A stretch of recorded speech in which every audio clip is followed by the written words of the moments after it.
rancangan instalasi proses, saya informasikan sedikit terkait rencana kita melaksanakan seminar proposal tugas PIP yang mestinya hari ini kita selenggarakan, tetapi karena sesuatu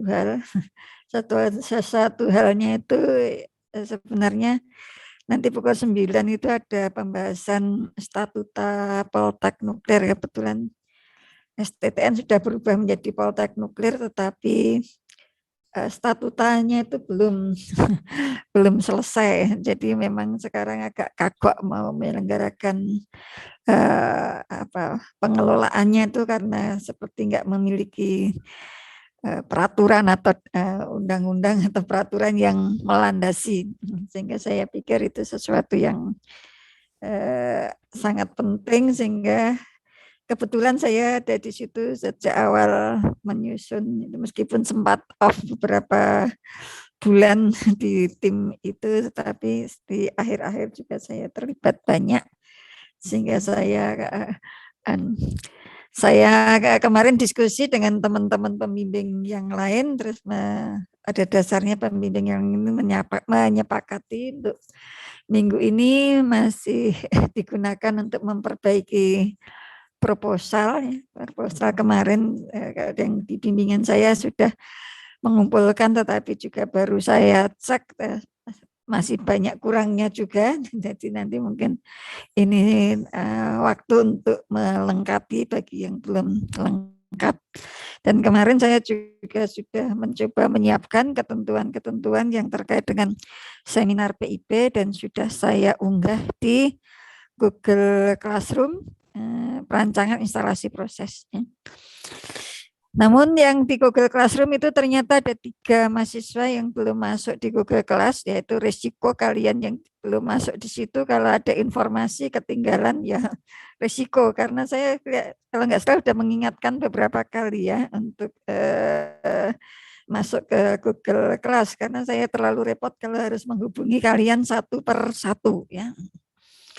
Ya, mungkin itu terkait dengan tugas perancangan instalasi proses. Ya, mudah-mudahan meskipun tertunda 1 pekan itu tidak menjadi halangan untuk kegiatan tugas perancangan instalasi proses ini, justru mudah-mudahan menjadi lebih bermakna bahwa proposal yang saudara susun menjadi lebih baik, dan nanti mungkin hari ini bisa diseminarkan di depan pembimbing yang membimbing saudara dengan kelompok saudara, sehingga ada masukan-masukan dari situ dan hasilnya untuk dipresentasikan di forum yang lebih besar atau satu kelas itu menjadi lebih baik, sehingga nanti masukan itu lebih mendalam ya.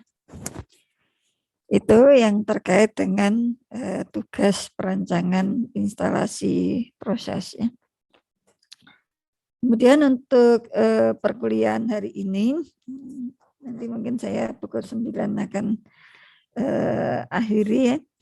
Ini kan topik yang akan kita bahas adalah review ya, neraca massa dan neraca energi. Tapi untuk menyusun neraca massa dan neraca energi tentu saja harus diawali dari neraca massa dahulu ya.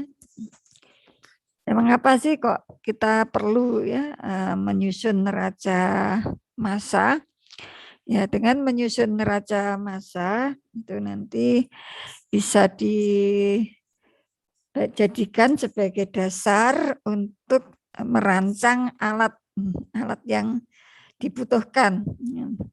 Merancang alat ini dilihat dari dimensinya, bisa mulai dari jenisnya apa, kemudian dimensinya seberapa besar.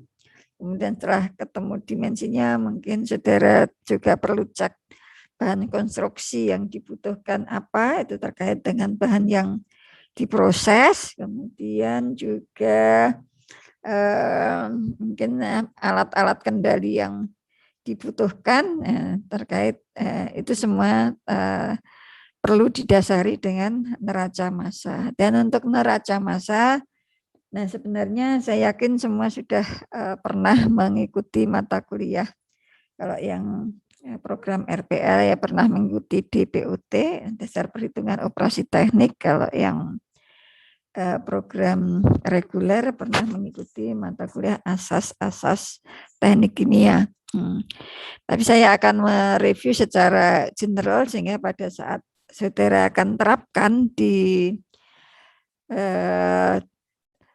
rancangan saudara atau perancangan saudara itu paling enggak ya mengingat kembali dan ada apa ya refreshing begitu ya. Ya izinkan saya share tayangan dulu. Jadi ini karena semua pernah memperoleh, jadi ini review. Jadi mudah-mudahan bisa kita diskusikan secara cepat ya.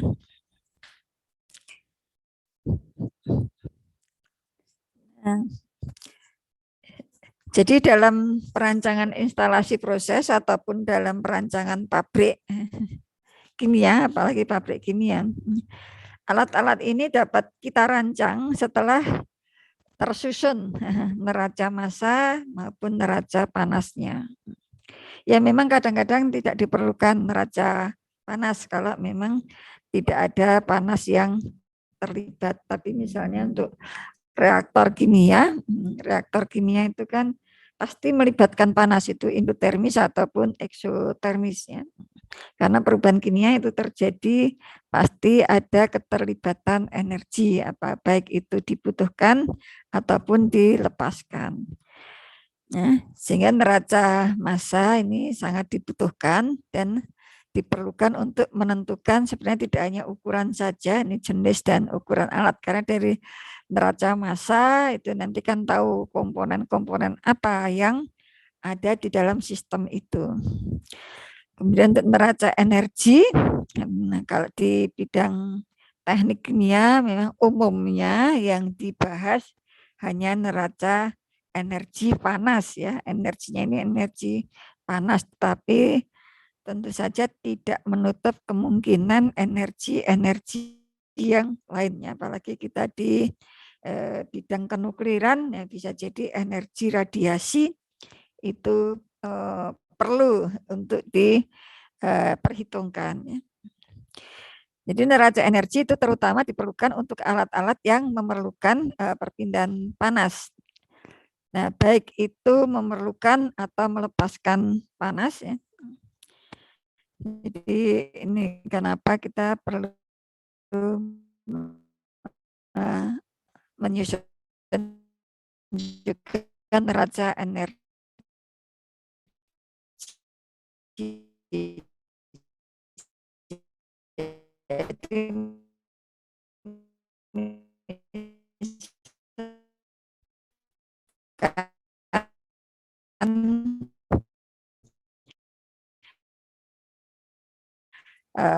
alat pemisah. Nah,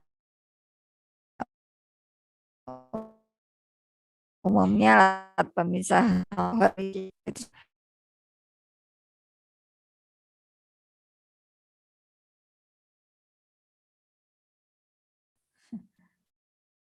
terlempar lagi saya. Terlempar. Tapi kelihatannya ada hubungannya dengan ya kalau saya share-nya itu apa ini lebar ini kok terlempar. Jadi saya saja ya tayangannya pakai yang ada ini saja ya yang tidak lebar supaya tidak terlempar dari Zoom. Ya, baik. Ya.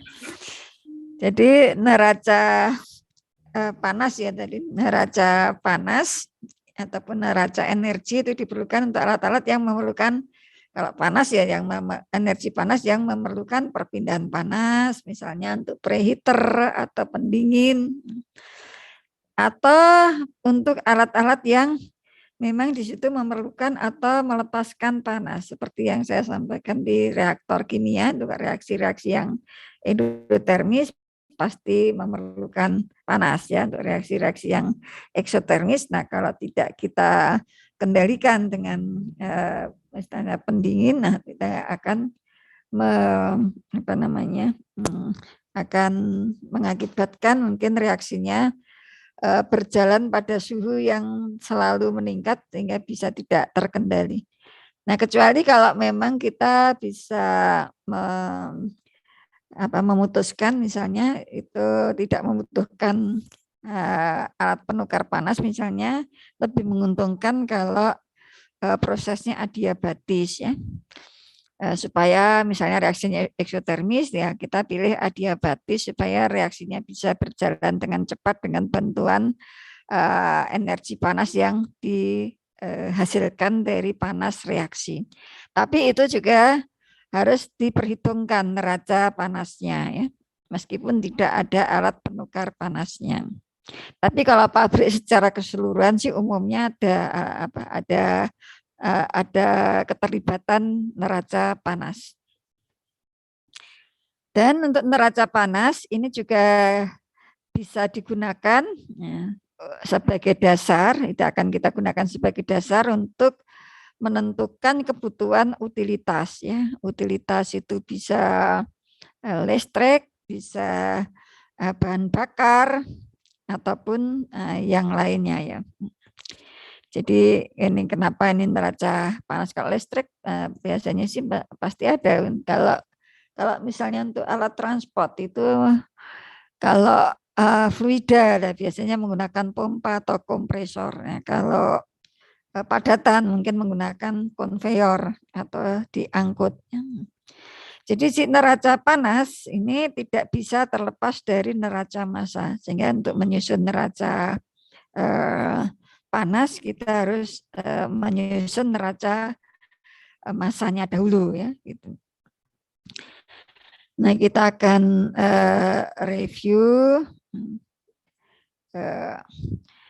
untuk neraca panas ini neraca massa dulu ya. Neraca massa ini merupakan perhitungan semua bahan yang terlibat dalam suatu proses atau dalam suatu pabrik ini ya. Semua ya.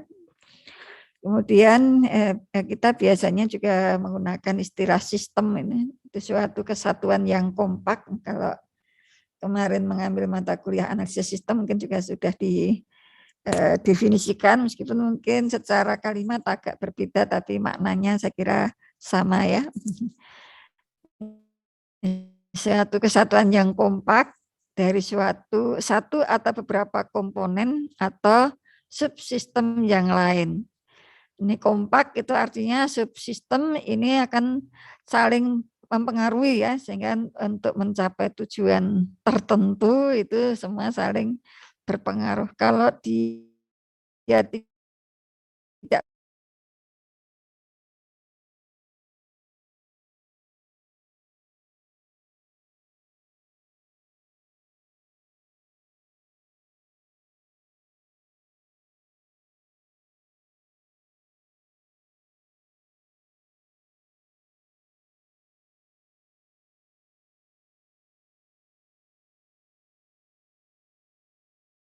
dalam suatu proses. Nah, sebelum kita melihat neraca massa, mungkin kita lihat neraca massa yang secara global. Secara global misalnya ini, kita memiliki, maaf ini mungkin diagramnya juga tidak terlalu sesuai dengan ketentuan penyusunan flow diagram. Saya tadi baru nyari-nyari yang bisa digunakan sebagai contoh ini. Misalnya kita akan menyusun neraca massa atau kita mau membuat perancangan atau rancangan suatu pabrik. Nah, ini contoh yang sederhana, misalnya pabrik UO2 dari Yellow Cake. Nah, untuk bisa menyusun neraca massa, tentu saja kita harus memiliki target ya, memiliki target. Misalnya ini pabrik UO2. Pabrik UO2 ini kapasitasnya berapa ya? Misalnya kapasitasnya 30 ton per tahun atau 60 ton per tahun atau 10 ton per tahun gitu ya. Nah, itu yang akan kita gunakan sebagai dasar penyusunan neraca massa. Jadi yang ditargetkan tadi misalnya 60 ton per tahun, ya berarti nanti yang paling ujung ini harusnya harus kita jadikan sebagai dasar bagaimana nanti masa-masa yang lain itu agar produk UO2 itu bisa mencapai misalnya tadi 60 ton per tahun, ya ini 60 ton per tahun ya. Nah, kemudian untuk menyusun neraca-neraca yang lain, itu kan targetnya sudah 60 ton per tahun UO2. Nah, mungkin perlu dicek juga 60 ton per tahun itu apakah UO2 murni, apakah sebagai campuran begitu ya. Misalnya alkohol, kalau O2 mungkin kemurniannya sangat tinggi sehingga komponen yang lain tidak tidak dapat dikatakan tidak berpengaruh itu ya dari masanya. Kalau misalnya pabrik alkohol itu kan bisa juga ditargetkan kadarnya 70% itu misalnya untuk kepentingan antiseptik. Nah, yang saudara targetkan itu misalnya 100 ton per tahun alkohol. Nah, itu apakah alkohol 70%? Misal 70% artinya yang 100 ton per tahun itu alkohol murninya 70 ton atau sebenarnya 100 ton itu memang alkohol 70%. Nah, itu kan menjadi dasar untuk menghitung keperluan bahan-bahan yang lain atau aliran-aliran yang lainnya. Jadi itu perlu saudara definisikan secara jelas ya. Nah, misalnya ini tadi targetnya 60 ton per tahun. Nah, kemudian untuk menyusun neraca massa kan nanti diharapkan bisa dimanfaatkan untuk mendesain ya suatu alat-alat atau alat-alat yang di sini ada unit reduksi, unit kalsinasi, unit pengendapan, reekstraksi, ekstraksi dan pelarutan. Ya, misalnya ini ya diagramnya secara garis besar ini juga bukan detail ini. Misalnya bisa digambarkan seperti ini. Nah, tadi 60 ton per tahun. Terus saudara perlu pikirkan lagi, apakah pabrik saudara atau pabrik UO2 dari Yellow Cake ini akan bekerja 365 hari dalam 1 tahun, kemudian dalam 1 hari itu 24 jam. Nah, itu harus saudara perhitungkan atau harus digunakan sebagai basis juga, karena perhitungan yang bermakna untuk bisa dimanfaatkan untuk merancang alat itu tentu saja kalau basisnya setahun proses, nah itu mungkin akan tidak bisa segera diterapkan, sehingga umumnya kemudian dibuat dalam berapa misalnya umumnya misalnya dalam tadi 100 ton per tahun. Nah, berapa kilogram per jamnya gitu ya, berapa kilogram per jamnya. Nah, sehingga saudara perlu mendefinisikan dulu atau mengambil keputusan dulu dalam 1 tahun itu pabrik saudara itu bekerjanya berapa jam. Nah, itu bisa dihitung. Umumnya pabrik itu tidak bekerja terus meskipun itu prosesnya kontinu, itu tidak bekerja sepanjang tahun. Nah, biasanya ada waktu 2 bulan atau paling tidak 1 bulan itu ada masa shutdown untuk melakukan proses perawatan ya, perawatan alat-alat ini sehingga diharapkan setelah dirawat secara periodik dalam misalnya yang membutuhkan waktu 1 bulan atau 2 bulan, ya, itu nanti bisa bekerja kembali dengan baik ya. Jadi harus ditetapkan sehingga prosesnya itu mungkin kalau di awal dulu ya paling kalau misalnya kontinu 24 jam per hari, nah bisa saudara hitung itu 24 jam kalikan dalam 1 tahun itu 300 hari ya, sehingga hanya sekitar 70 berapa itu? 7.200 ya jam ya. Nah, sehingga angka yang tadi 60 itu dibagi dengan 7.200 jam ya. Jadi itu kira-kira ya. Jadi tidak mungkin kalau pabrik kimia atau sangat kalau sampai saat ini ya sangat sulit untuk mengoperasikan misalnya bisa tanpa henti ya 1 tahun itu tanpa henti, tapi kita perlu memberikan waktu untuk shutdown untuk keperluan peralatan yang ada maupun pengecekan ya. Jadi nanti saudara dari 60 ton per tahun, misalnya saudara bagi misalnya dalam 1 tahun itu 7.200 jam, nah berarti nanti ini outputnya atau produknya adalah 60 dibagi 72.000 jam, sehingga nanti ketemu berapa kilogram per jamnya.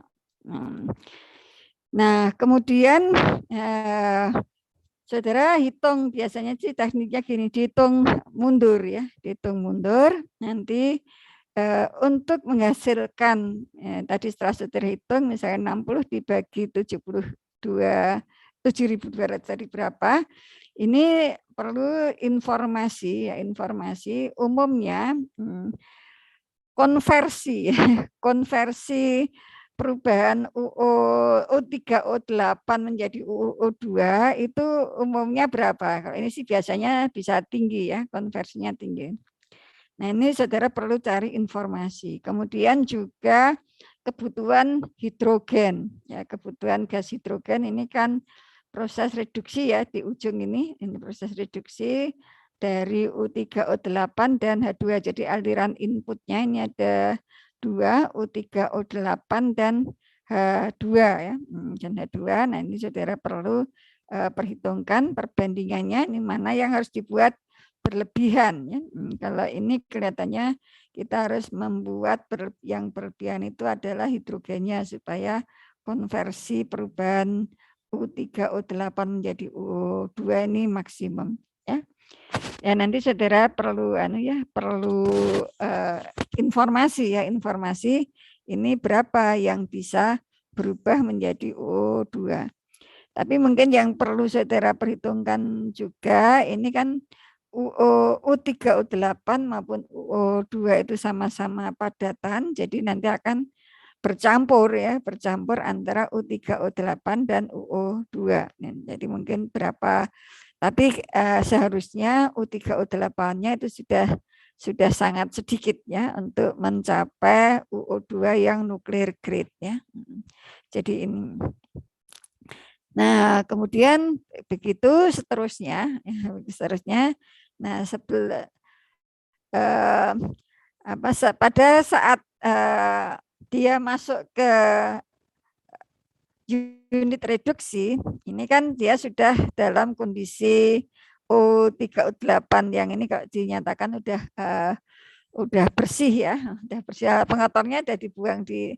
Jadi saudara pahami dulu urean prosesnya, tapi makanya saya mengambil contoh ini, saya kira semua sudah pernah mengambil kuliah proses kimia bahan nuklir ya, atau apa saya lupa namanya yang saat ini nama mata kuliahnya apa, tapi saya kira sudah memahami bagaimana proses perubahan dari yellow cake sampai menghasilkan UO2 ya. Nah, kemudian ternyata sebelum direduksi itu ada unit kalsinasi ya. Nah, kalsinasi ini bertujuan atau berfungsi mengubah ini amonium diuranat menjadi U3O8 ya. Jadi ini amonium diuranatnya nanti saudara bisa perhitungkan ini untuk untuk menghasilkan U3O8 sesuai yang dibutuhkan di unit reduksi, ini berapa sih kebutuhan amonium diuranatnya ya? Amonium diuranatnya butuhnya berapa, sehingga saudara perlu perhitungkan di sini. Tentu saja kalau ini U3O8 untuk amonium diuranat itu kan apa anunya? kan masih mengandung NH dan sebagainya ini, sehingga nanti bisa digunakan secara stoikiometri. Ini membutuhkan berapa oksigen ya. Tentu saja ini juga oksigennya mestinya dibuat berlebih. Nah, ini mencari informasi berlebihannya itu seberapa besar ya, seberapa besar, karena nanti misalnya kelebihan yang harus dibuat berlebihannya itu banyak, itu nanti kan akan berpengaruh pada alat pensuplai oksigen. Ini kebetulan yang digambar ini hanya alat-alat utama saja, termasuk yang di sini tadi ya.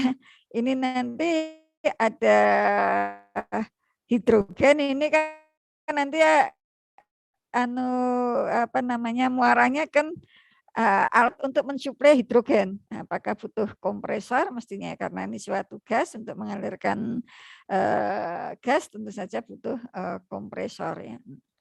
Nah, ini akan berpengaruh berapa banyaknya hidrogen yang dibutuhkan, nanti akan berpengaruh pada alat. Karena pada saat saudara melakukan perancangan, misalnya untuk melakukan evaluasi ekonomi, itu umumnya untuk prarancangan itu dasar perhitungannya itu harga alat ya. Harga alat nanti digunakan untuk perhitungan misalnya keperluan utilitas, keperluan instrumentasi, itu didasarkan pada harga alat. Sehingga kalau saudara kelewatan menyusun atau menggambarkan alatnya, bisa jadi seolah-olah biaya yang dibutuhkan itu kecil, tetapi ada yang terlewati. Jadi ini dihitung mundur terus di sini misalnya nanti saudara akan memperoleh berapa amonium diuranat yang dibutuhkan ya. Dan oksigen juga yang dibutuhkan ya. Terus produknya apa? Tentu saja saudara perlu cek ini reaksi kimia. Berarti di sini adalah nanti saudara memperhatikan suatu neraca massa dengan reaksi kimia, termasuk yang direduksi, ini juga ada neraca massa dengan reaksi kimia. Demikian juga untuk proses pengendapan ya. Untuk proses pengendapan ini saudara juga perlu perhitungkan apakah hasil endapan amonium diuranat ini semuanya berasal dari dari unit pengeluaran reekstraksi, ini bisa diendapkan semua atau karena sifatnya ada yang tidak mengendap, sehingga nanti saudara perlu perhitungkan berapa yang tidak mengendap, berapa yang bisa mengendap, sehingga dihasilkan bahan untuk kalsinasi. Ini kelihatannya alatnya juga tidak lengkap juga, mestinya sebelum kalsinasi itu ada drying, nggak mungkin kan begitu dari proses pengendapan ini masuk ke kalsinasi, ini kelihatannya terlalu memaksa ya. Ya, jadi mungkin sebenarnya dari kebutuhan spesifikasi bahan yang harus masuk ke suatu alat dan yang keluar dari suatu alat nanti juga akan bisa menginspirasi sebenarnya peralatan-peralatan apa saja yang dibutuhkannya. Seperti yang ini saja saya terus langsung teringat, ini kelihatannya nggak mungkin karena proses pengendapan ini tentu saja endapannya masih mengandung kadar air yang sangat tinggi. Nah, kalau langsung di kalsinasi nanti pengendaliannya akan tidak mudah, sehingga atau mungkin dari karakteristik alat kalsinasi itu membutuhkan si endapan amonium diuranat itu memiliki kadar air berapa, sehingga dari unit pengendapan ke kalsinasi itu dibutuhkan suatu alat, misalnya tadi ya dryer, nah sehingga nanti si endapan amonium diuranat itu sudah memiliki tingkat kekeringan yang sesuai dengan kebutuhan alat kalsinasi. Nah, nanti di alat dryernya tentu saja juga ada neracanya, tapi neraca massa tanpa reaksi kimia. Di situ hanya airnya akan berkurang. Kemudian amonium diuranatnya menjadi amonium diuranat kering yang bisa masuk ke unit kalsinasi. Dan seterusnya sehingga nanti saudara bisa menghitung ya semua kebutuhan, semua aliran-aliran ini ya, semua aliran ini masanya berapa ya, masanya masing-masing berapa. Jadi saudara juga perlu memperhatikan apakah ada reaksi kimia atau tidak ada reaksi kimia.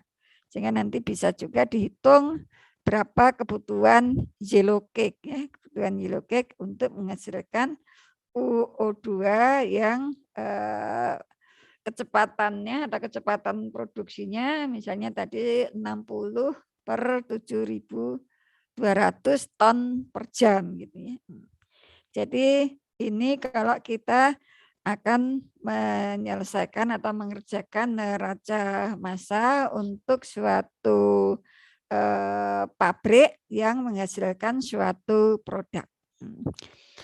Namun kalau saudara membuat suatu instalasi, nah misalnya ini kebetulan tugas akhirnya mahasiswa kemarin dia melakukan proses pengolahan limbah pengolahan limbah radioaktif cair ya.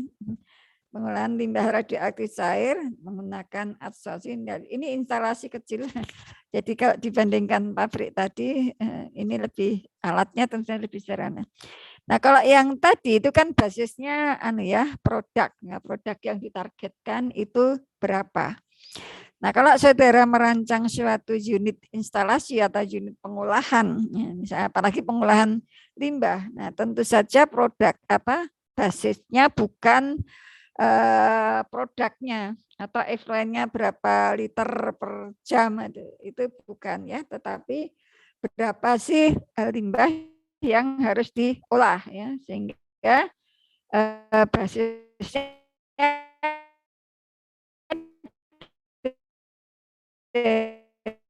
dari masuknya, misalnya saya lupa yang ini dulu kapasitasnya berapa.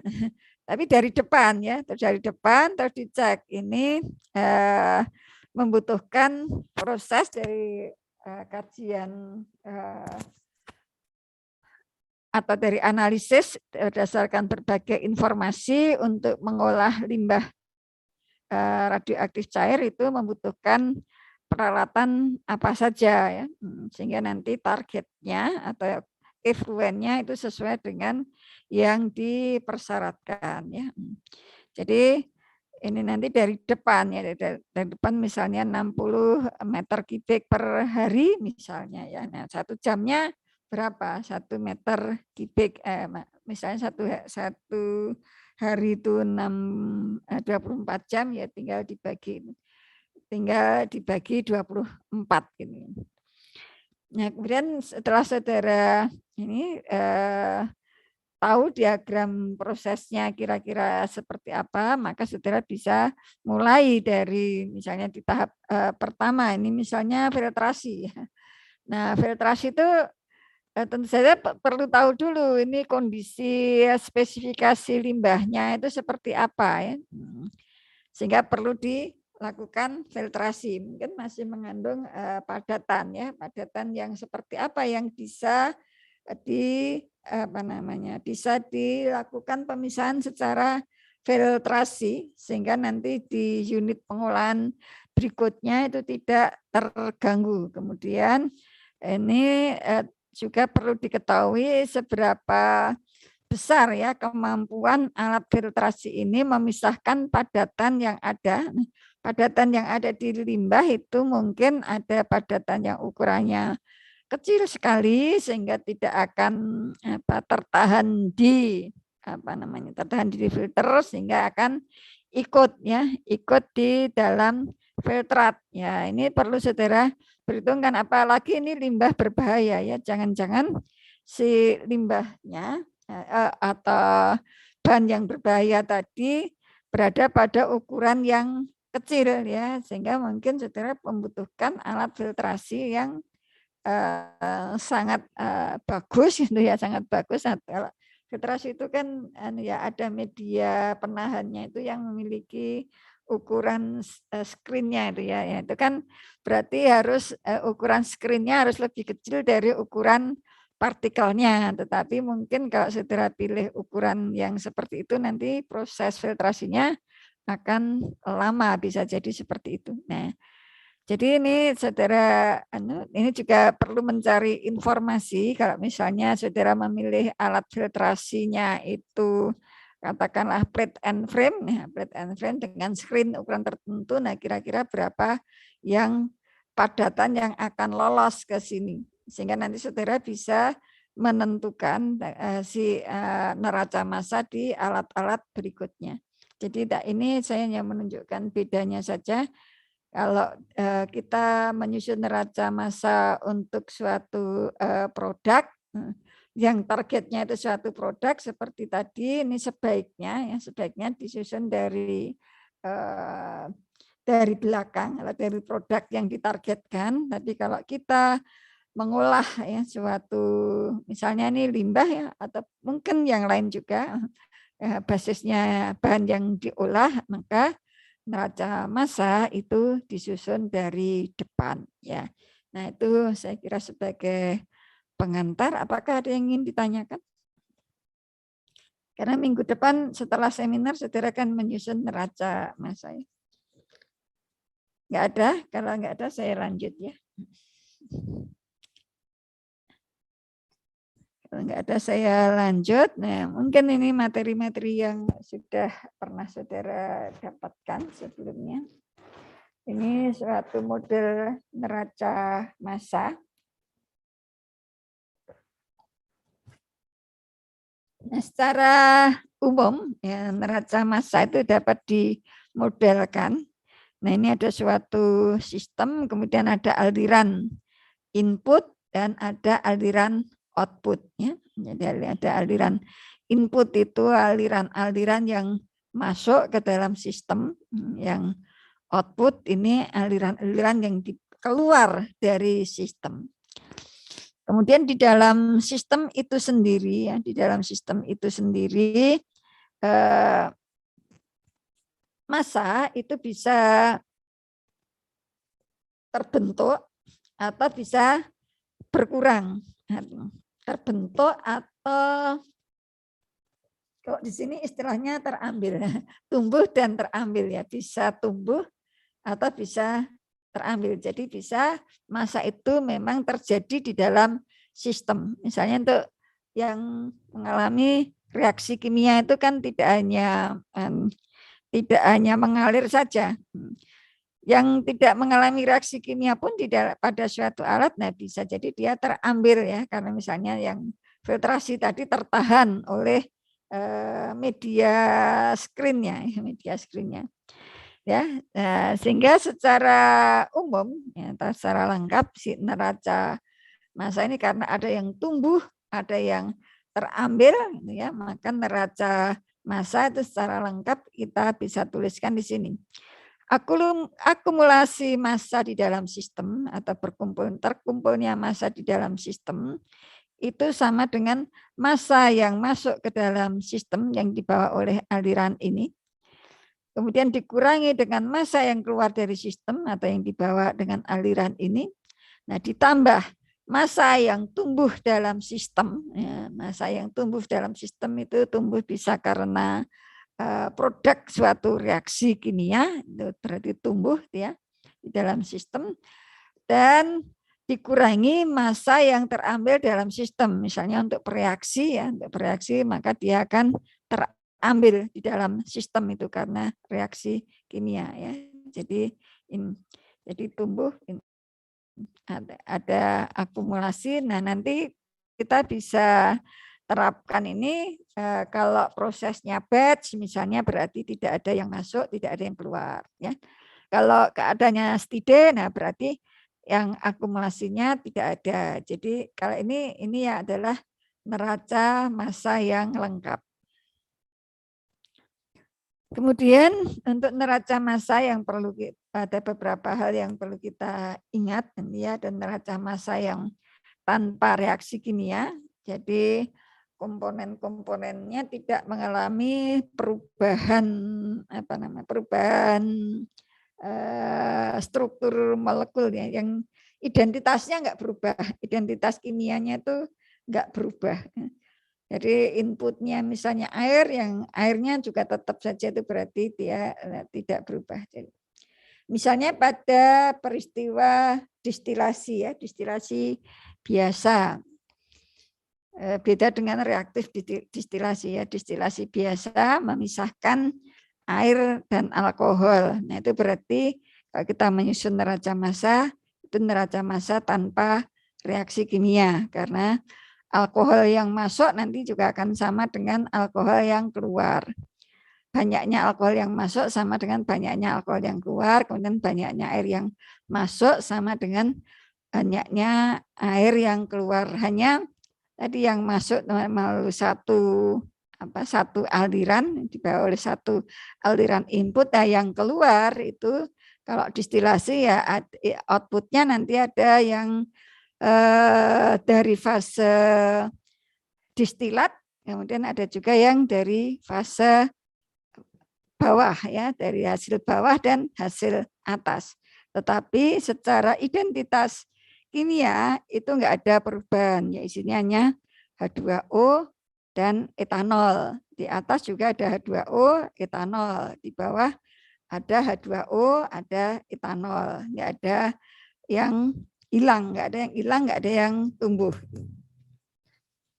Kemudian ini kalau ada reaksi kimia ya berarti ada perubahan identitas kimia. Jadi misalnya tadi di contoh yang pertama tadi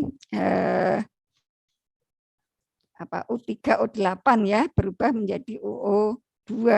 Nah, kemudian kalau di bagian drying mungkin ya amonium diuranat ya, di situ enggak ada perubahan enggak ada reaksi kimia, amonium diuranatnya hanya yang kadar airnya tadi tinggi menjadi kadar airnya rendah, berarti itu tidak ada reaksi kimia. Tapi kalau yang mungkin kita bisa identifikasi ini ya. Nah, kalau di sini berarti ada reaksi kimia, ya, reduksi, kemudian di kalsinasi juga ada reaksi kimia karena ada perubahan identitas dari amonium diuranat menjadi UO3 ya. Inputannya amonium diuranat dan UO2, kemudian produknya U3O8. Nah, kebetulan tadi yang drying tadi tidak saya gambar ya. Kelipatan ini ya di bagian pengeringan ya, ini dari amonium diuranat dengan kadar air misalnya 50% menjadi amonium diuranat dengan kadar air misalnya 2 atau 3%. Sehingga nanti di sini di alat yang dibutuhkan juga bisa didasarkan pada karena inputnya kadarnya besar, kadar airnya besar, untuk menjadi amonium diuranat dengan kadar air yang rendah itu kita pilih dryernya seperti apa. Mungkin kita ini kelihatannya cocoknya dengan spray dryer misalnya, kan ini kan kadar airnya masih tinggi ya, terus saudara semprotkan, terus nanti dialiri uap panas atau pemanas listrik ya, sehingga nanti si airnya akan teruapkan berapa persen gitu, terus bisa menghasilkan amonium diuranat mungkin sudah berupa serbuk dengan kadar air yang rendah. Ya, ini kebetulan kalau yang digambar di sini semuanya ada reaksi kimia ini. Ya, jadi kalau ada perubahan identitas kimia, nah saudara harus perhitungkan.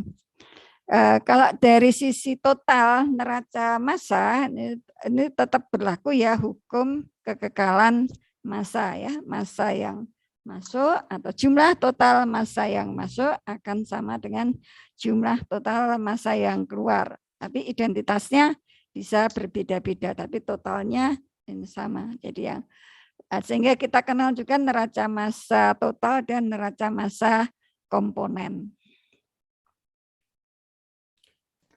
Kemudian kalau ditinjau dari alirannya, neraca massa itu ada beberapa ya, yang linear itu yang lurus-lurus saja, ya. Lurus-lurus saja. Jadi input terus diproses terus output. Ada juga yang dengan recycle ya. Dengan recycle itu umumnya kalau ada di reaktor kimia misalnya, terus konversinya itu rendah, maka kalau linear menggunakan proses linear, nanti di aliran outputnya itu masih banyak mengandung bahan yang sebenarnya maunya itu kita ubah tetapi belum berubah. Sehingga nanti spesifikasi produknya masih jauh dari yang diharapkan. Dan terjadi juga pemborosan bahan ya, sehingga ini sering dibutuhkan aliran yang tidak linear. Ini aliran recycle ya. Aliran recycle atau dari misalnya dari reaktor kemudian sebagian dikembalikan ke reaktor. Nah, pengembalian ke reaktor itu bisa melalui tahap pemisahan dulu, bisa juga secara langsung ya, tergantung pada hasil analisis kita itu sebaiknya mau dimurnikan dulu atau dipisahkan dulu produknya sehingga bahan bakunya nanti bisa dikembalikan ke reaktor dalam bentuk bahan baku sehingga reaksinya bisa berlangsung lebih cepat. Kemudian juga ada aliran purging ya, atau pembuangan. Misalnya pada mungkin contoh di awal-awal dulu kita waktu itu proses apa ya? Proses yang menggunakan gas itu, tapi di situ ada gas argonnya. Nah, gas argonnya itu sebenarnya tidak tidak bereaksi dia atau bersifat inat, tetapi kalau dia ada semakin banyak itu lama-lama akan mengganggu. Nah, misalnya mengganggu katalisator yang ada di situ, sehingga perlu adanya aliran purging atau pembuangan ya, atau drain gitu ya, atau pengeluaran. Kemudian juga ada aliran dengan bypass ya. Nanti akan kita coba lihat satu-satu. Ya meskipun saudara pernah mungkin mempelajari semuanya ini, saya yakin pernah, baik linear. Kalau linear saya kira di kuliah-kuliah yang lain juga sering kita harus menggunakan neraca massa ya. Tadi teknik reaksi kimia itu kan ada neraca massa ya, neraca massa, tapi umumnya kita menggunakan yang linear. Nah, untuk menghitung neraca massa mungkin perlu kita ingat juga beberapa istilah yang terkait. Ada limiting reaktan atau reaksi pembatas, yaitu reaksi yang jumlahnya secara stokiometris itu paling kecil ya. Secara stokiometris ya, bukan jumlahnya lebih sedikit itu pasti reaksi pembatas, tapi kita lihat secara stokiometris. Atau mungkin secara mudahnya kalau misalnya itu direaksikan yang akan habis terlebih dahulu itu yang mana? Itu reaksi pembatas ya. Kemudian ada ekses reaktan atau reaksi yang berlebih dari stokiometrisnya dibandingkan dengan limiting reaktan. Atau kalau reaksi pembatasnya itu habis, ini masih bersisa, itu artinya ekses ya, reaksi yang berlebihan. Nah, kita memang sering itu menggunakan reaksi yang ada yang berfungsi sebagai reaksi pembatas, ada yang reaksi yang berlebihan. Nah, itu memang ada pertimbangannya juga. Misalnya untuk bahan-bahan yang harganya mahal, nah itu digunakan sebagai reaksi pembatas. Ya, itu ya misalnya saja. Kemudian ada juga istilah konversi atau fraksi bahan baku atau reaksi yang bereaksi menjadi produk. Kemudian ada derajat reaksi, yaitu fraksi dari reaksi pembatas yang bereaksi menjadi produk. Kemudian ada yield ya, yang kita sudah bahas di awal-awal yang lalu dan sudah ada tugas juga ya. Yield suatu reaktan itu sama dengan mol produk dibagi dengan mol awal dari reaksi. Cuma di yield ini memang kadang-kadang ada yang mendefinisikan agak berbeda. Jadi kalau saudara membaca informasi ada yield ini tolong dicermati saja yang dimaksud di sini yield-nya itu apa. Kemudian kita akan lihat ya, untuk menjelaskan tadi kita bisa jelaskan dengan contoh ini. Ini contoh neraca massa dengan reaksi kimia. Misalnya seperti ini ceritanya, suatu gas producer gas, ini gas producer ya, yang dibuat dari batu bara. Jadi kalau gasifikasi batu bara itu bisa menghasilkan gas producer yang nanti bisa dimanfaatkan oleh industri. Nah, ini memiliki komposisi volume. Nah, komposisi volume untuk gas ideal, kalau ini kita anggap ini komposisi volume itu sama dengan komposisi mol ya. Jadi kalau kita sebut komposisi volume, kalau ini bisa kita anggap sebagai gas ideal, ini kalau saudara bandingkan dengan persen mol itu sama ya.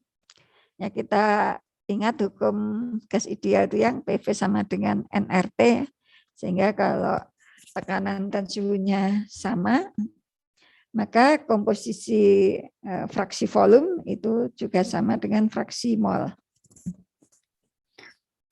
Kemudian ini gas tersebut dibakar dengan udara dan ini menggunakan oksigen dari udara yang berlebihan 25% atau ini excess ya, excess air 25%. Nah, jika ini konversi pembakaran mencapai 95%, hitunglah massa total gas yang keluar tiap 100 ini 100 pon ya, 100 gas producer yang dibakar. Jadi ini komposisinya, terus kita akan membakar ini menggunakan udara berlebihan 25%. Nah, terus ini diinformasikan konversinya mencapai 95%. Nah, hitunglah massa total gas yang keluar tiap 100 pon dari gas producer yang dibakar. Nah, untuk menyelesaikan menyelesaikan soal ini atau masalah ini, kita biasanya gambar dulu ya supaya mudah aja. Ya, supaya mudah saja. Kita buat bagannya. Ini ada reaktor atau konverter tadi ya yang merubah gas produser menjadi gas hasil pembakaran. Ya. Tadi nggak ada informasi tentang reaksinya bagaimana. Nah, saudara bisa menggunakan identitas ini ya, identitas reaksi. Ini kalau ketemu dengan udara itu yang akan bereaksi itu apa gitu ya, dan produknya apa. Kalau kita perhatikan karakter dari masing-masing komponen. Kalau CO dengan oksigen, nah bisa terbakar ya, menghasilkan CO2. Kalau CO2 dengan oksigen, nah nggak ada ya, CO4 nggak ada ya. CO3 kalau dia sebagai molekul juga nggak ada, sehingga CO2-nya ya nanti yang sumber CO2 yang ini ya akan keluar sebagai CO2. Tapi tentu saja ditambah produk dari CO yang terbakar ya, menghasilkan CO2 juga. Kemudian O2, dengan O2 ya hanya berteman saja ya, sama-sama O2. Kemudian untuk N2, nah ini kalau tidak ada informasi apa-apa ya, karena N2 itu umumnya dianggap inert ya, kecuali misalnya diproses dengan kondisi operasi tertentu sehingga bisa bereaksi dengan oksigen.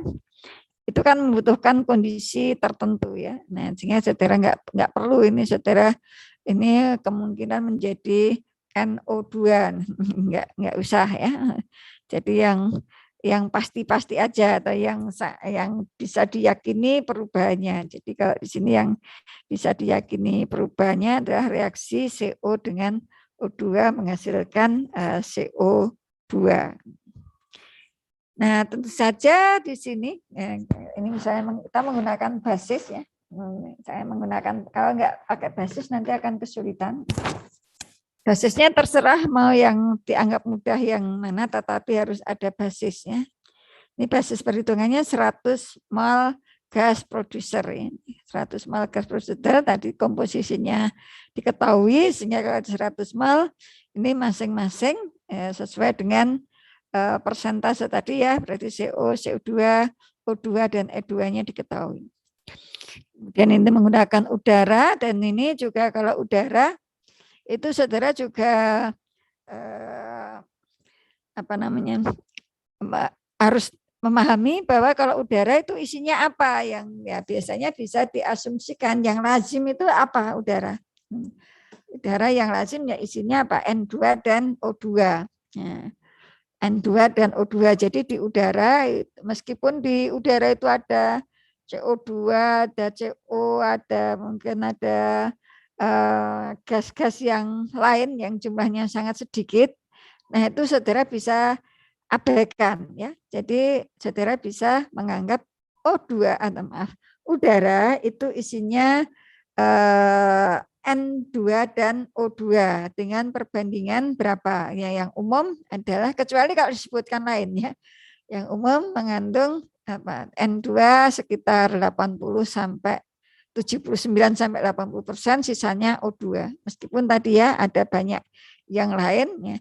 Jadi ini perlu saya sampaikan supaya tidak mencari kesulitan sendiri, tidak menyulitkan diri sendiri. Itu sesuatu yang cukup penting juga karena kalau toh itu saudara perhatikan yang komponen-komponen yang sangat kecil nanti saudara hitung dengan cermat itu tidak atau kurang bermakna lah ya, kurang bermakna kecuali kalau ada bahan yang bersifat racun atau apa sehingga perlu saudara pertimbangkan ya. Ya, jadi ini tadi ceritanya udara berlebihnya 25%. Nah, tentu saja karena ini ada udara, nanti akan bereaksi dengan CO, ya, akan bereaksi dengan CO, terus menghasilkan karena ada excess air, excess udaranya berlebihan, tentu saja juga akan ada sisa udara. Nah, ini gambar ya. Saya menyarankan kalau saudara menyusun neraca, bahkan mewajibkan ya, mewajibkan saudara gambar ya. Nanti kalau nggak digambar akan bingung. Nah, kalau sudah di suatu instalasi yang besar atau di plan, ini termasuk diberi nomor arusnya, ini nomor berapa, ini nomor berapa, ini nomor berapa, ini nomor berapa, sehingga nanti pada saat saudara menjelaskan atau menggambarkan itu akan lebih mudah karena ini kebetulan kan hanya satu alatnya, satu sistem dengan alirannya ada 4. Tapi kalau sudah bergabung dengan yang lain-lain, kalau tidak diberi nomor nanti bisa kacau ya. Jadi kalau suatu perancangan pabrik ini arus-arus ini diberi nomor ya. Nah, kalau menyusun suatu neraca ini saudara gambar bagannya ya atau skemanya saudara gambarkan. Jadi nanti kalau diterapkan untuk rancangan instalasi saudara, ini nanti saudara lengkapi dengan nomor arus. Nah, kemudian dari sini tadi kita susun. Nah, itu tadi kan ceritanya ada CO dan ketemu dengan oksigen, ya, maka akan terjadi reaksi ya, akan terjadi reaksi. Ini reaksinya adalah reaksi pembakaran ya. Ini CO ditambah setengah O2 menjadi CO2 ya. CO ketemu dengan O2 atau bereaksi dengan oksigen akan menghasilkan CO2. Kemudian kita perhitungkan tadi kita sudah menggunakan basis 100 apa tadi 100 pon mol ya, 100 pon mol gas producer. Maka kita bisa hitung beratnya berapa. Beratnya berapa si gas producer ini, kita lihat ini yang di atas ini adalah input dari gas producer ya, inputan dari gas producer nanti berdasarkan komposisi. Tadi CO-nya 27%, maka CO-nya adalah 27 kali 100 atau 27 pon mol. Nah, kemudian berapa beratnya? Nah, kita perlu data berat molekul ya, berat molekul CO itu 12 ditambah 16 ya. 12 ditambah 16 ya, berarti 28, berarti ini 756 ini adalah hasil kali antara banyaknya mol dengan berat molekulnya. 756. Tolong kalau nanti ternyata saudara cek salah, saudara disampaikan. Kemudian untuk CO2-nya kan tadi 3% ya, 3%, maka di sini CO2 itu berat molekulnya 44 ya, berarti beratnya adalah 132 pon ya, 3 dikalikan 44. Kemudian oksigen, ini yang dari gas producer ya, gas producer tadi 0,5%. Nah, sehingga ini adalah setengah pon mol dikalikan dengan 32 ya, atau 16 pon mol. Kemudian untuk N2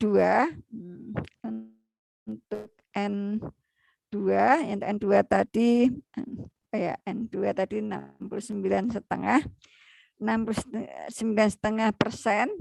maka ini adalah 69,5 pon mol ya, karena tadi basisnya 100 pon mol dikalikan 28 ya, atau ini 1946 pon.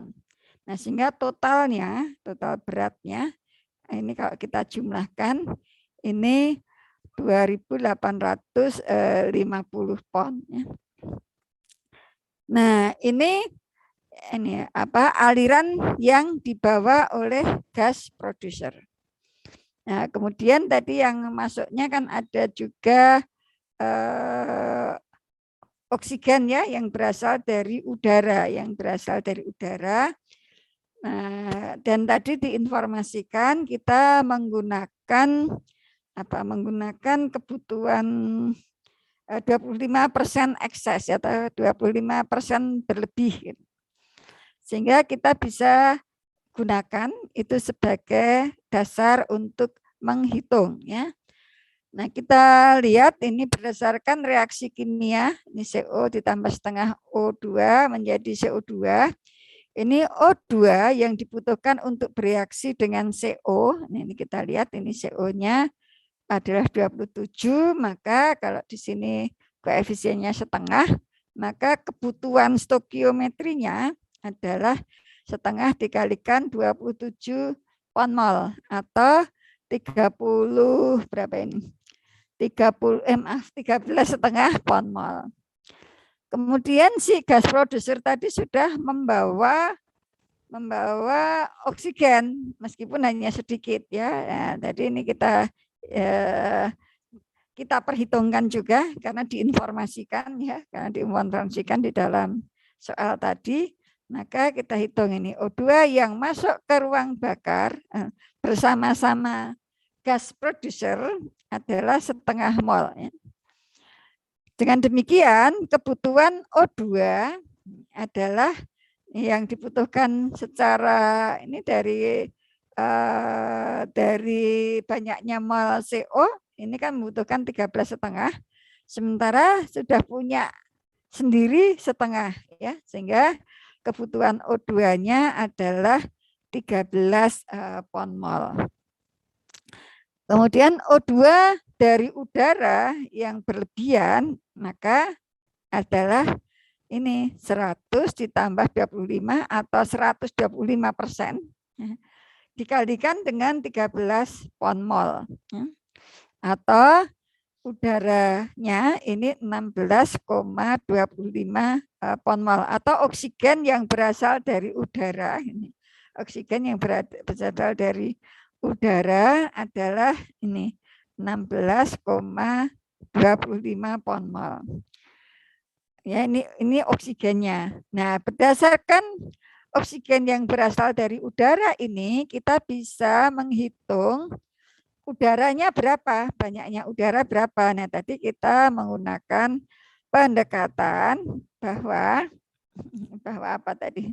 Bahwa udara itu terdiri atas 79% N2 dan apa tadi? Dan nitrogen ya.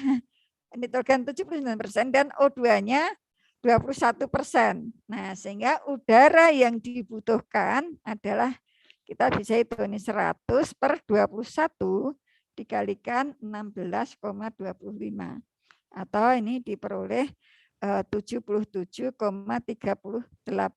pon mol.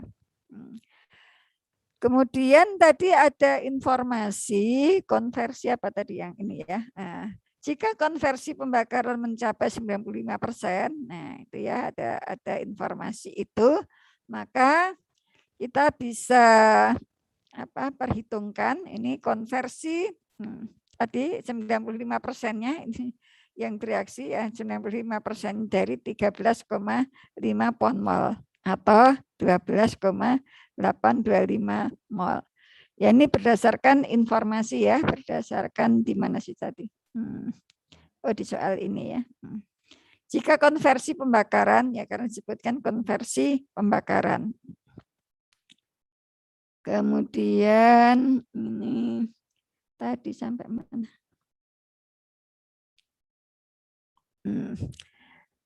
Sehingga O2 yang digunakan untuk pembakaran ini sekian 12,825 pon mol.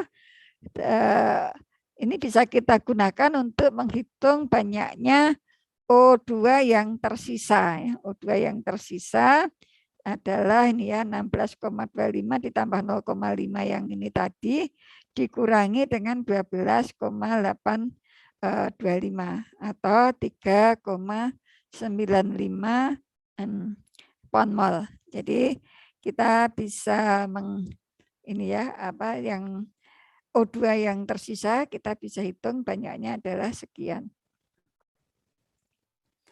Kemudian tadi sudah neraca oksigen ya, terus kita lanjutkan dengan neraca massa karbon ya. Nah kita hitung ini karbon dalam gas producer atau dalam CO dan CO2 ya. Jadi karbon itu terdapat dalam CO dan CO2. Nah, kita lihat angka-angkanya tadi ya dalam CO 27, dalam CO2 3 ya. Nah, sehingga kita bisa hitung ini tadi karena ini satu ya koefisiennya, maka si karbon dalam gas producer ini 27 itu yang terdapat dalam CO dan 3 yang terdapat dalam CO2 atau jumlahnya 30 pon mol. Kemudian C dalam CO hasil pembakaran ya, hasil pembakaran ya. Tadi kan pembakarannya mencapai 95% ya, 95% sehingga ada sisa di gas pembakaran tadi ada karbon dalam CO2 dalam gas CO yang belum terbakar. Nah, banyaknya berapa? Ya kita karena yang terbakar 95%, maka ini adalah 5% atau berasal dari 100 dikurangi 95%. Dikalikan 27 pon mol atau 1,35 pon mol. Kemudian karbon dalam CO2 hasil pembakaran, ya, dalam CO2 hasil pembakaran, maka bisa kita hitung juga ya dari hasil pembakaran ini adalah berasal dari 30 ini dikurangi 1,35 atau 28,65 pon mol. Ini neraca karbon. Nah, kemudian bagaimana dengan nitrogennya? Nah, nitrogen di sini kan tadi di dalam gas produser terdapat 69,5% dari 100 mol atau 69,5 pon mol. Kemudian nitrogen yang berasal dari udara yang berlebihan tadi, ini bisa kita hitung kalau oksigennya sudah ketemu tadi 16,25 dan kita tahu perbandingan nitrogen dengan oksigen dalam udara itu 79 dibanding 21, maka di sini N2 yang berasal dari udara yang berlebihan tadi adalah 79/21 dikalikan 16,25 atau 61,13 pon mol. Jadi total N2 yang keluar dari ruang bakar adalah N2 yang berasal dari gas producer dan N2 yang berasal dari apa ini? Dari udara yang berlebih tadi. Ya, sehingga kita jumlahkan 69,5 ditambah 61,13 atau N2 totalnya yang keluar dari ruang bakar adalah 130,63 pon mol. Dengan demikian kita bisa menghitung massa yang keluar dari reaktor. Ya. Massa yang keluar dari reaktor adalah ada CO, CO2, ya tinggal dari molnya kita ubah ke pon ya dari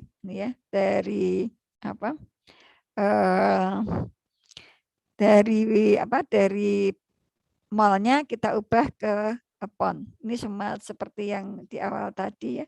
Sehingga nanti akan didapat ini 5.082,51. Coba cocok nggak yang masuk tadi berapa ya?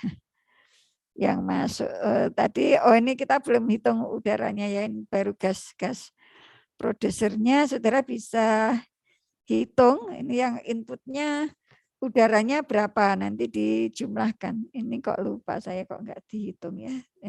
Ya saudara harus cocokkan apakah inputnya sudah sama dengan massa total inputnya, apakah sudah sama dengan massa total outputnya ya. Jadi harus sama, kalau nggak sama mungkin kalau selisihnya sedikit bisa jadi hanya kesalahan di pembulatan, misalnya beda di koma yang terakhir itu berarti hanya salah di pembulatan. Tapi kalau bedanya signifikan ya saudara perlu cek lagi, mungkin ada kesalahan. Ya.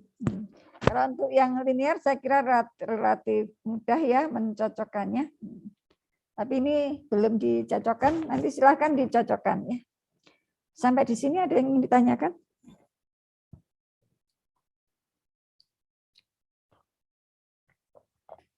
Enggak ada ya? Nah, saya kira relatif sederhana.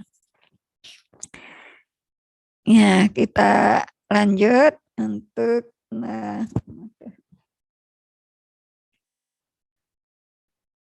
saya tadi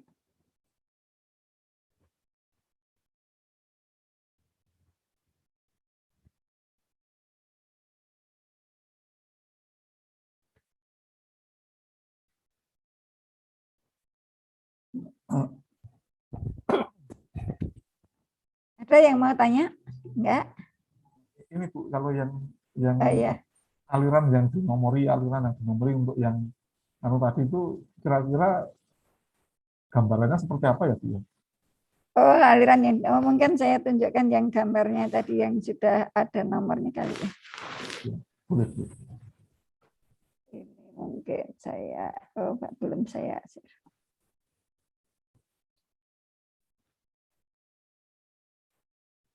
Oh, yang dinomori yang kayak gini loh. Nah, ini kan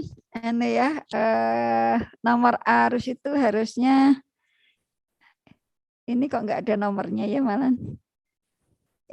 TT ini kan ini mungkin ini kebetulan itu nggak begitu jelas, mungkin saya ngambilnya ini belum laporan yang ya terakhir. Nomor arus itu kan tandanya yang segi 14 ketupat ini kan Pak.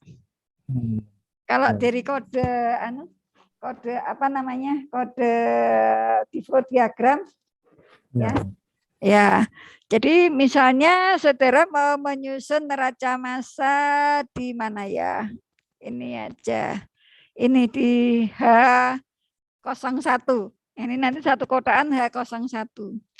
Nah, inputnya ini kan ada berapa arus ini? Ada arus ini, atas ini nomor berapa ini? Wah, kecil banget. Nomor 2 dan nomor 3. Ya. Nah, artinya yang nomor arus itu nanti pada saat saudara menyusun neraca massa, kalau salatnya satu kan nggak masalah. Nah, kalau ini kebetulan udah agak banyak. Nah, ini kan inputannya ini kan arus nomor 2 itu isinya apa saja kan tergantung pada spesifikasi bahan yang ada di sini. Ya. Kemudian yang di sini nomor 3 itu isinya apa? Nanti kan ini tergantung pada bahan yang berasal dari arus nomor 3 ini. Kemudian outputnya ini kan ada arus nomor 8 dan arus nomor berapa ini? Kok 3 juga? Oh 3 ya? Oh ini 2, ini berapa ini? 4 Bu. Oh 4 ternyata. 4 sama, oh, ya, 4 sama 6 gitu. Ya. Oh 4 sama 6 ya, berarti ini nanti yang keluar ada outputnya adalah nomor 4 dan nomor 6. Nah, nomor 6 itu isinya apa saja, nomor 4 isinya apa saja. Kalau ini karena filtrasi, kemudian yang arus 4 itu isinya padatan ya, kebanyakan meskipun masih mengandung cairan ya, ini cairan dan padatan dengan kadar air tertentu yang batas dari keumuman si alat filtrasi yang dipilih itu menghasilkan cake dengan kadar air berapa. Sehingga ini maksudnya nomor ini gini Pak, bisa dipahami ya? Bisa. Ya, jadi seperti itu aja. Kalau hanya satu alat ya nggak perlu nomor lah, tapi nanti kan saudara punya instalasi proses atau apalagi pabrik yang besar, kompleks itu kan nanti banyak anaknya. Arusnya kan banyak, kalau nggak diberi nomor nanti bingung Pak.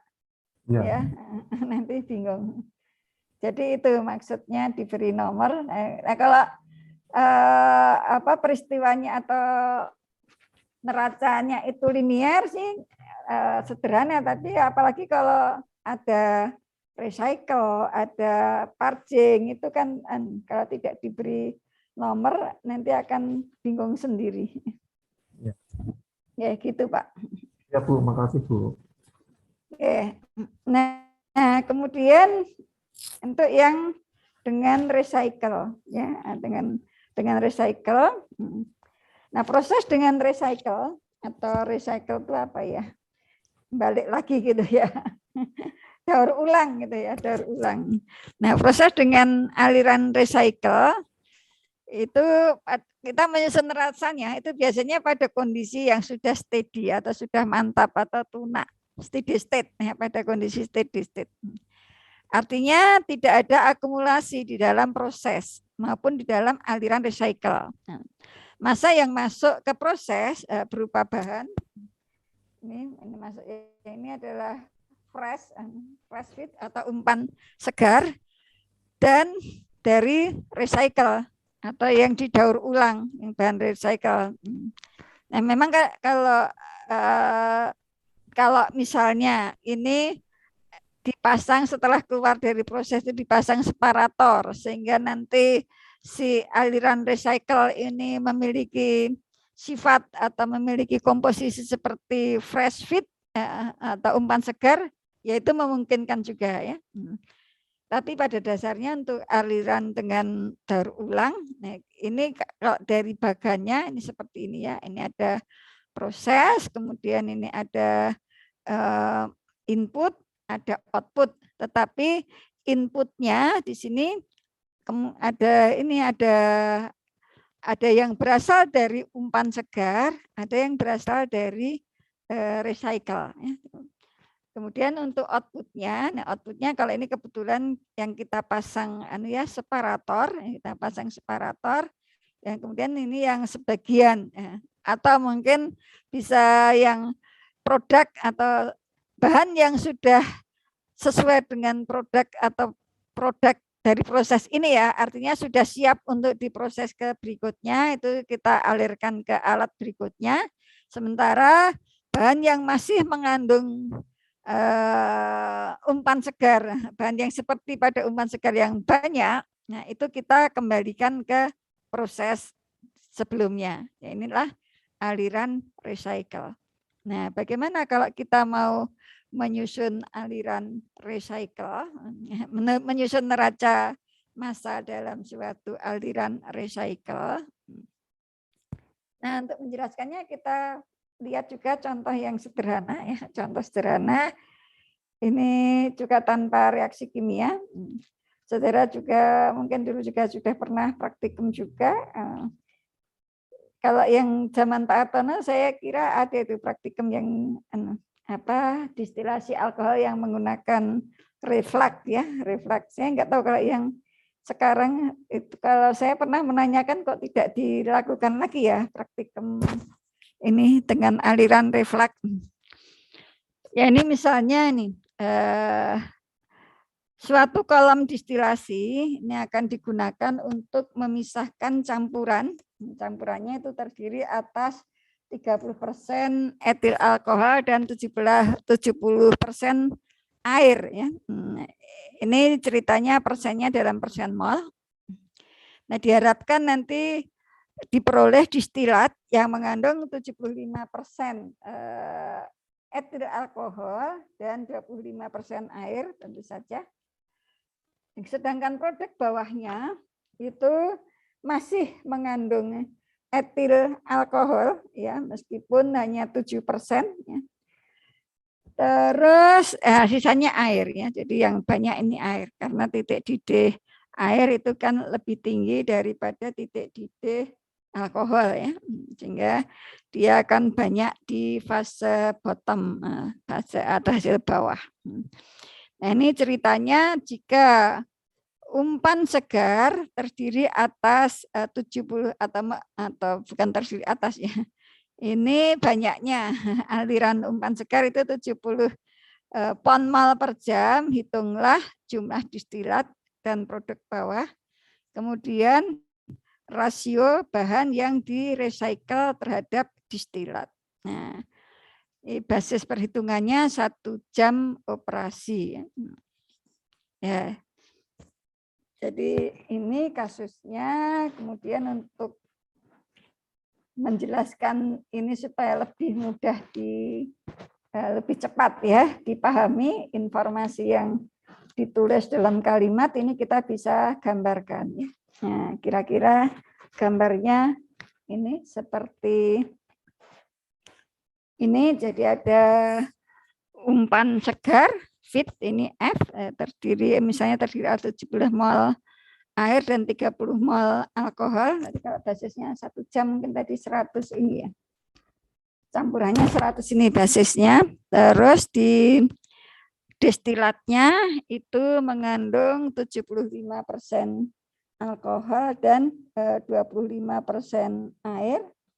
Kemudian di hasil bawahnya itu mengandung ini ya 7% alkohol ya. Ini sebenarnya hasil bawah atau B ini singkatan ya lambang ini. Distilat bottom fit ya, di fit distilat bottom hasil bawah. Ini alkoholnya 7% dan airnya 93%. Jadi recycle-nya ini ya, ini yang ditanya tadi di sini ya, yang di-recycle dengan yang diambil sebagai produk distilat yang tadi yang ditanyakan di sini kalau nggak salah.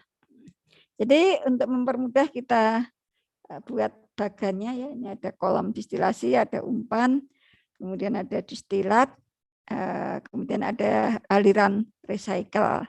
Kemudian yang di bawah itu ada bottom produk.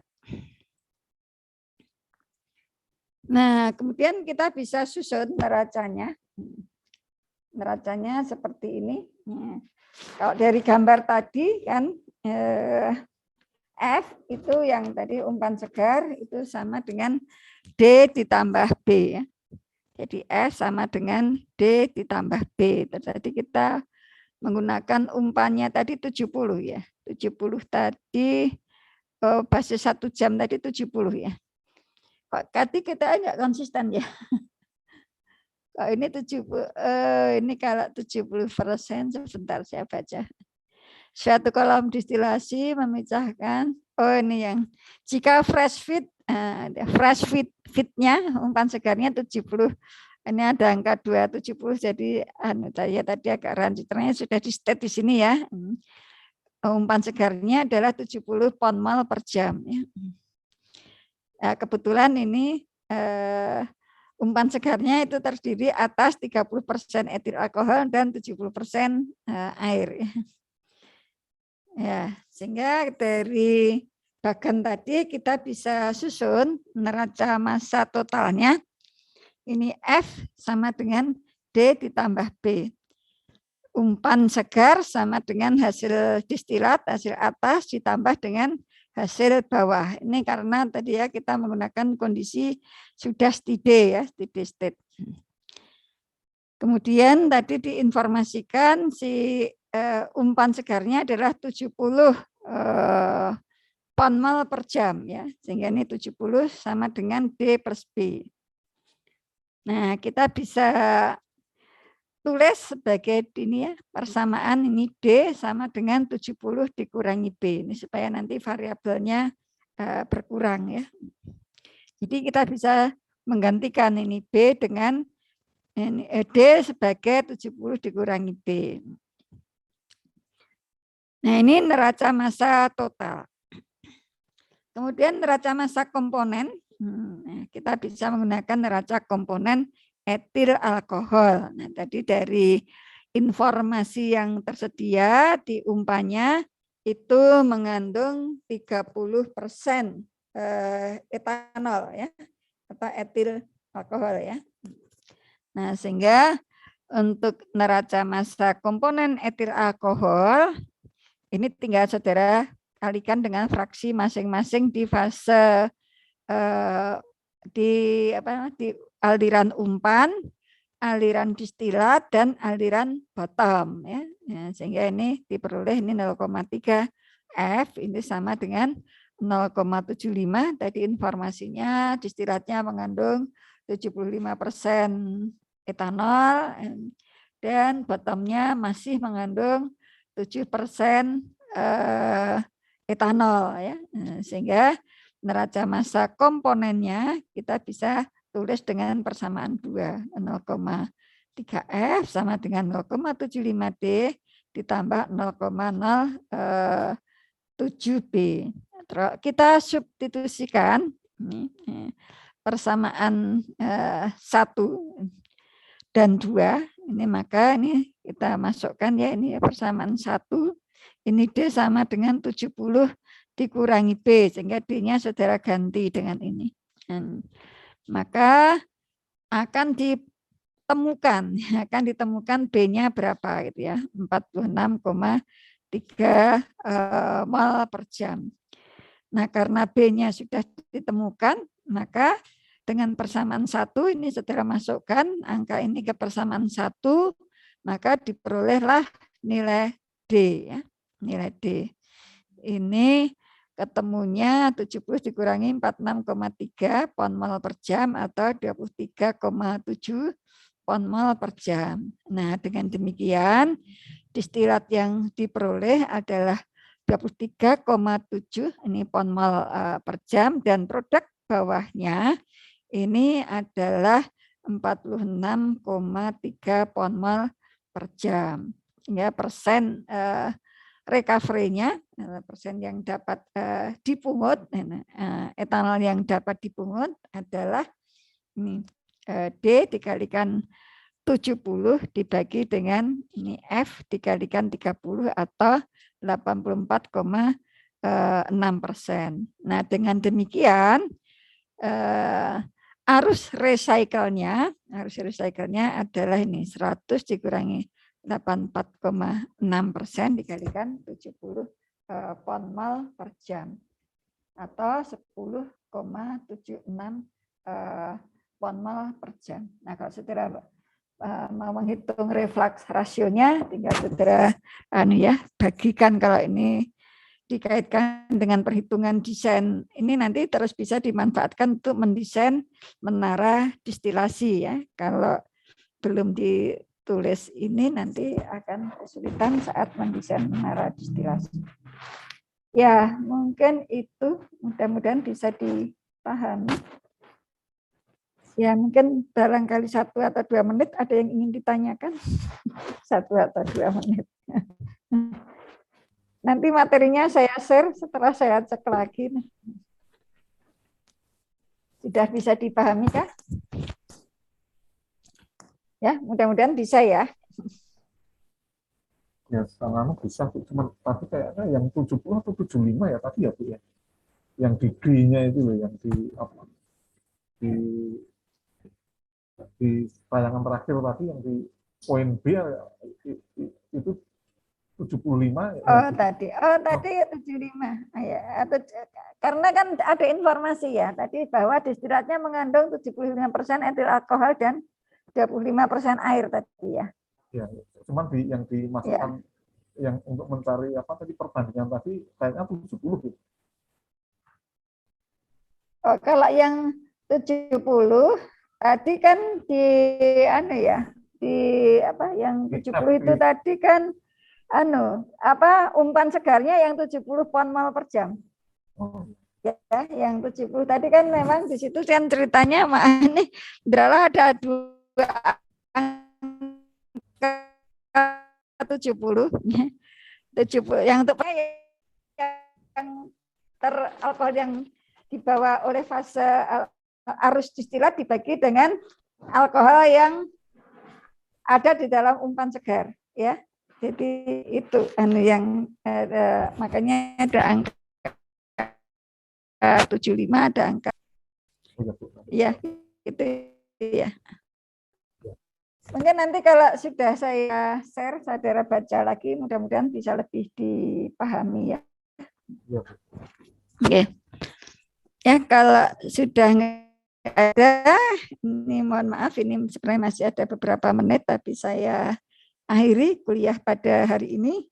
Mudah-mudahan bisa dipahami dan ada manfaatnya. Kalau ada kurang-kurangnya, mohon maaf. Billahi taufiq wal hidayah. Wassalamualaikum warahmatullahi wabarakatuh. Waalaikumsalam warahmatullahi wabarakatuh.